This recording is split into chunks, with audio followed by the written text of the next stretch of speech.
Ross, big homie. First of all, you know it love. Second of all, I got to call a spade when it's a spade. You say you did it for free. Everybody do it for free, Ross. Diddy and Ross, which they good buddies, okay? They're gay. Who? Both. Diddy and Ross. Be mindful. You may never know who knows somebody, who kin to somebody, who saw what you posted. Because you gonna have to stay. Rick Ross' infamous soap parties with Diddy aren't just industry rumors anymore. Now, there's video evidence.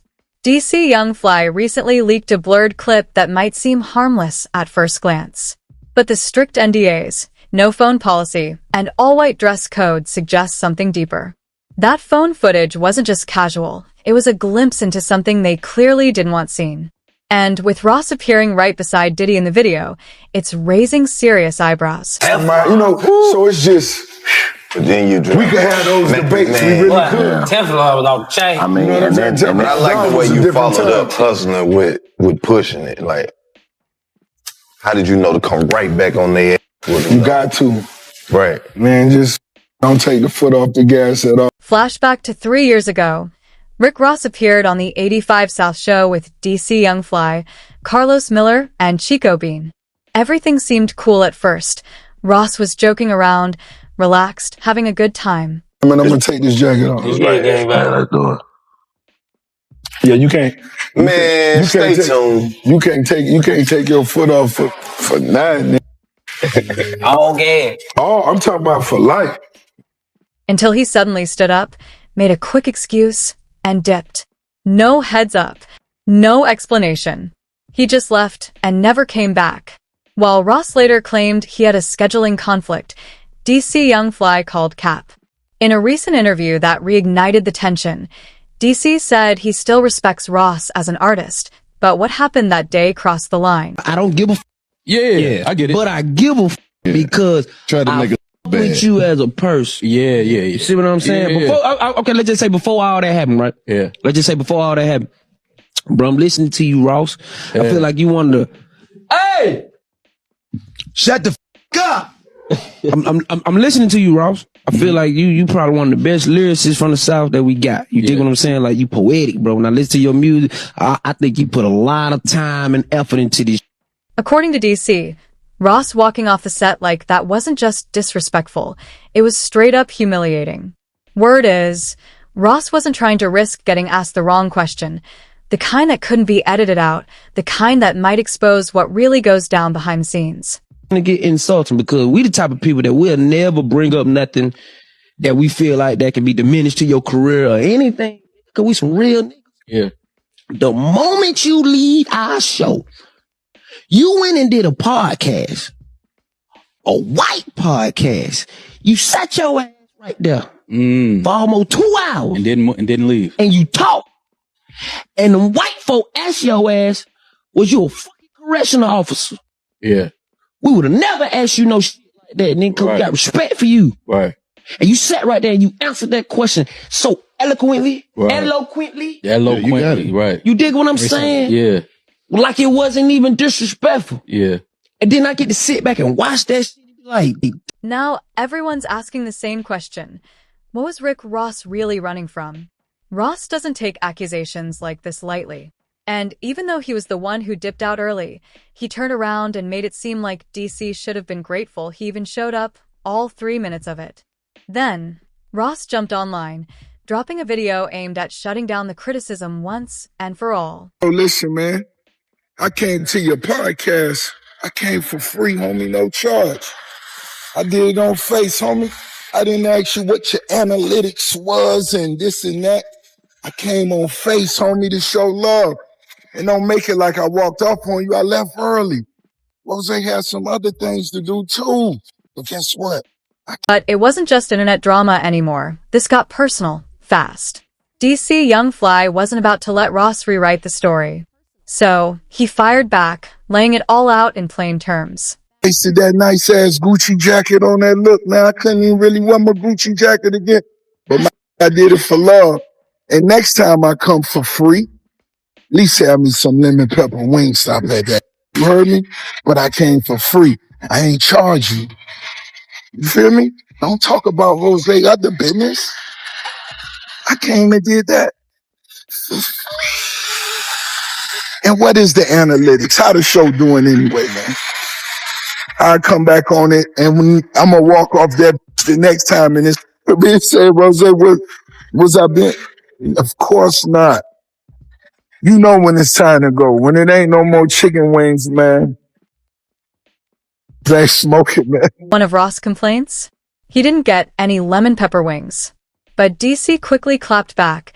There were 200 wings waiting in the back. Ross just didn't stick around long enough to see them. Big homie. First of all, you know it love. Second of all, I got to call a spade when it's a spade.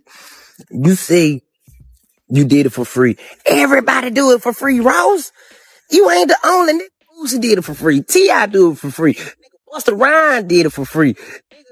Snoop Dogg did it for free. Everybody who sat on that couch do it for free. Now, that wasn't the biggest moment. Now, that's one of the viral moments, but Boosie episode 8 million. That Country Wayne shit like 6-7 million. Like, we do numbers. We do analytics. Our analytics, we was the biggest before you came, and we was the biggest afterwards. So you always got room to come back to be on the biggest podcast in the world, correct? You dig what I'm saying? But when you call a spade, it get... So that brought up the real question. Why did Ross leave? For years, whispers have followed Ross and Diddy, not just about their business relationship, but about something more. Some claim Ross wasn't just Diddy's protege, but possibly something deeper. And when Ross started pulling back from those associations, the rumors only grew louder. That's when DC Young Fly allegedly turned up the heat, dropping a blurred but revealing clip. It appeared to show a foam-covered, all-white private party at Ross' own Promised Land estate. But this wasn't your typical Miami pool party. Guests had to sign strict NDAs.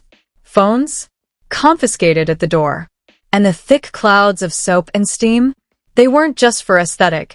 They made sure no one could really see what was happening. The timing of the leak was no coincidence either. DC posted the clip right after Ross promoted a new pool party set for August 2nd, even claiming that DC himself would be there. Matter of fact, lemon pepper. We knew you were gonna it, but you didn't eat it.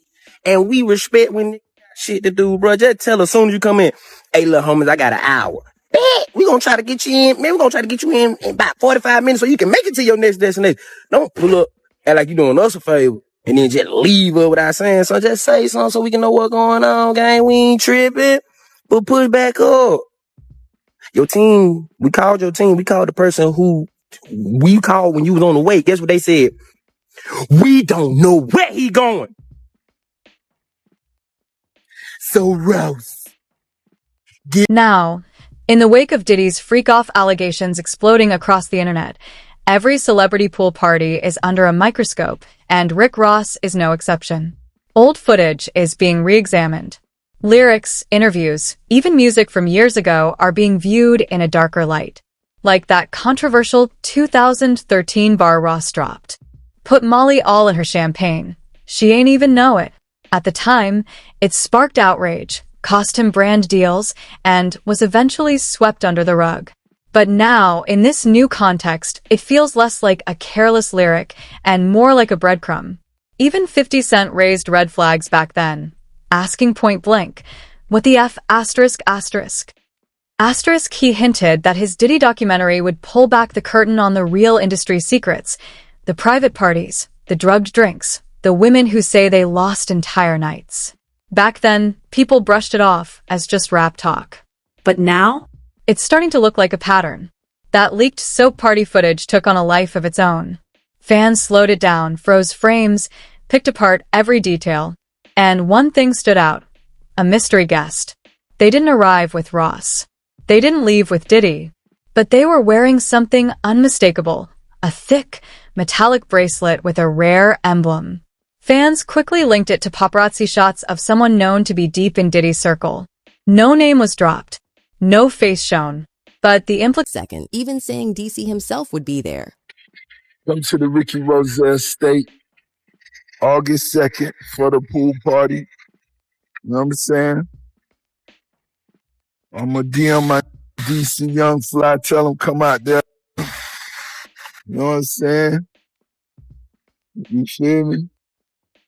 It's going to be a vibe. August 2nd, hosted by DC Young. Then it got even darker. Because this isn't the first time someone's made wild claims about Diddy and Ross behind closed doors. Back in 2018, a man named Jonathan Audi made headlines after opening fire at Trump National Doral in Miami. During police questioning, he went on a bizarre rant, claiming he had been kept as a slave by Diddy and that Rick Ross was involved in rituals. At the time, the internet laughed it off. Audi was labeled a conspiracy nut, just another unhinged man with wild ideas. But now, after Cassie's lawsuit, the leaked party footage, and a mountain of new allegations, people are revisiting his words with fresh eyes. And what he said was chilling. They're good buddies, okay? They're gay. Who? Both. Diddy and Ross. And Khaled. Audi didn't just rant. He accused Diddy and Ross of being part of satanic rituals. He named Bohemian Grove, referenced the bull, and called it the Black Branch of the Illuminati. He said Diddy had him under contract, claimed he was infected with an STD, and tied Diddy's legal power to major industry lawyers like Kenny and Ben Maselis, names linked to Michael Jackson's publishing empire. And here's the part that's undeniably real. When Diddy received his BET Lifetime Achievement Award, he thanked Kenny Maselis by name on live TV. That one moment made Audi's so-called ramblings feel a lot less crazy.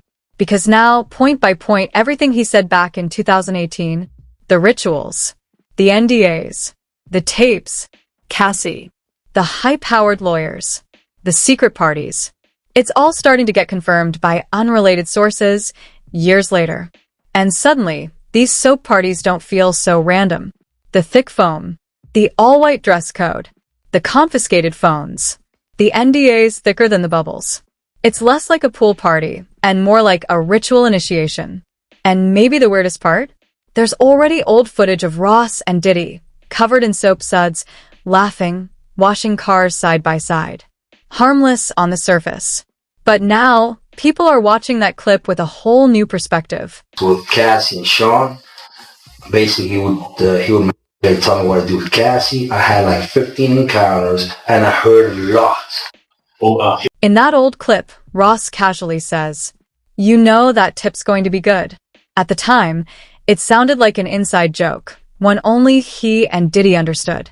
But with all the new revelations about freak-offs and those ceremonial foam parties, people are watching it again, and this time, it doesn't feel like they were just talking about cars. So when DC Young Fly dropped that blurred party footage, soaked in foam, with thick NDAs and no phones allowed, it didn't feel random. It felt like a direct shot. And just when it seemed like the internet couldn't go any deeper, things got personal.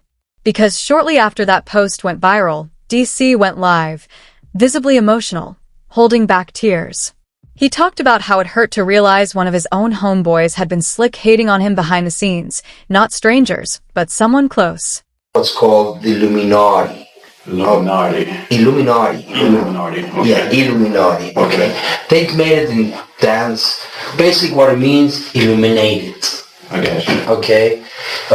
They do satanic ritual, which is basically CIA mind programming techniques to their own family, kids, etc. on the group, and they bond that way. Okay, so they do pedophilia, they do animal killing of animals, blood sacrifices, and everything in the boat. And the way DC spoke, that wasn't aimed at trolls or clickbait bloggers. That was personal. Someone in his own circle had seen what he posted, and instead of showing support, they took a shot at him online.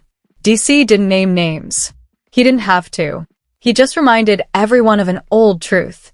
Some things will still get you checked in real life. Because this wasn't internet beef. This was real-world tension between people who know the same faces, walked the same halls, and shook hands with the same gatekeepers. Agenda, okay, is basically binge drinking poured out on a yacht. They promote binge drinking and the hip hop agenda was supported, was laid out by Obama during his last presidencies purposely. That's why they had Tupac killed, because when they kill him, you gain fame. When people, your record sales go up, and then people listen to your lyrics and everything, and then you become famous. Okay, that's how they do it. All right. Tupac's still alive. He's in Cuba. Basically, what happens is the hip hop agenda is an agenda to move the United States. They move. You need to involve DEA. They move all the dope. Okay, all the dope on private jets, which don't get screened by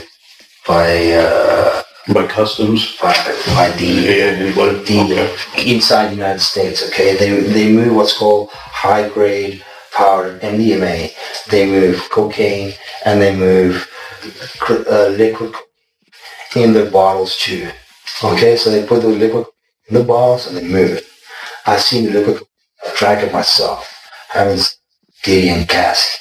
Okay, it's not good. My brother Hard Pierre, Kenny Masalis. We wash your car for you. We wash your car. We wash your car with no shame in our hustle. When you goddamn getting into that wash, and you know that tip gonna be good, like if you seen goddamn Miss Combs.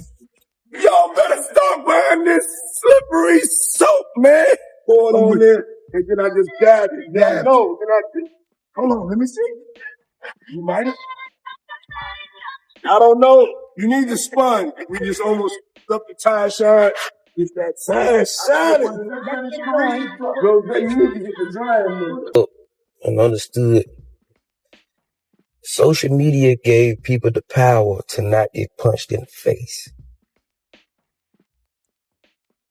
You think you can say what you want to say, post it, and then be like, yeah, I know he gonna see it. Then if we delete it, you go back and like retype it, and then be like, yeah. Hey man, when I grew up, anything you said, better be able to stand on it. I grew up in an era where the old law is still in effect. So be mindful. You may never know who knows somebody, who can to somebody, who saw what you posted. Because you're going to have to stand on business. And somebody going to smack you.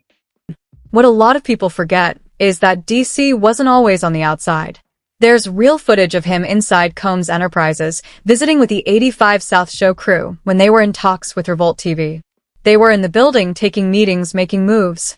At one point, Diddy himself called DC directly about doing a comedy show in Washington, D.C. These weren't random interactions. DC was inside the machine and he saw how it worked. That's why what came next had the industry shook. The recordings.